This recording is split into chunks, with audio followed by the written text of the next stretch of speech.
Hi there and welcome back to another Landlord Lowdown. And what did I want to talk about today? Notice periods. So I had a conversation with a client today and we were talking about notice periods needed to be given. So just to clarify a few points on this. If a tenant is on one of our tenancy agreements, it states on there they have to give a contractual month's notice. Obviously the contractual month, so for example, they moved in on the 5th of the month, their contract dates are the 5th to the 4th. So if they wanted to be out sort of by the 4th of, let's say, March, they need to give notice no later really than the 4th of February. If they did it on the 7th of February, they'll then be tied into the 4th of April. So that's a contractual month's notice by the tenant. That can't actually end the contract. So if they're in a 6-month tenancy and they're 2 months in, obviously they can't end before the end of that fixed term. And the fixed term is that sort of initial 6 months or 12 months, whichever you've sort of set up. With regards to a landlord serving notice, and this is the conversation we were having today, generally it will be under the form section 21.6a or 6a guidelines, 2 months notice. That's not contractual, that's just 2 months notice. So if you gave it on the 20th, theoretically they need to be out sort of by the 19th, 2 months later. However, we always give an extra couple of days for what they call legal service. So that ensures that there's no sort of dispute over a date it was delivered, posted, handed, whatever.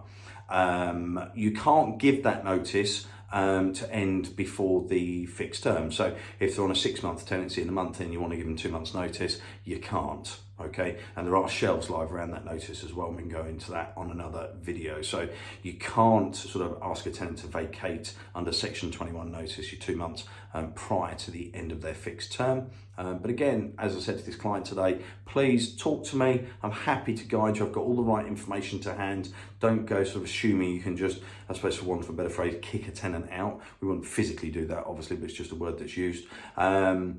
That brings me on to a second part of this video. A client that I was chatting to today, their circumstances have changed like many of you with your mortgage rates, the costs, the overheads, etc. And this particular client's had this property rented through me for many, many years and in my previous company as well. And they are now looking to sell it. So I can't give you too much details at the moment. The tenancy sort of runs till May, so we're not able to give notice till March again because of the 2 months tied in with a fixed term. But we are looking at a very nice 3-bedroom mid-terrace family home, and we are looking at a rental around £1,000. So I think at renewal point you probably look at £1,050 to £1,100. The property is going to be available. I gave a valuation today in its current state empty at 270. I think you'd probably look at, with a kitchen put in, 285, 290. I say kitchen put in, just sort of a bit more modern, quick refresh, a few bits of sort of new carpet upstairs in the bedrooms. It's all hardwood flooring down or laminate flooring downstairs. So not a lot to do, just a few little jobs that could add value. But they're only wanting 240 to 250 on it.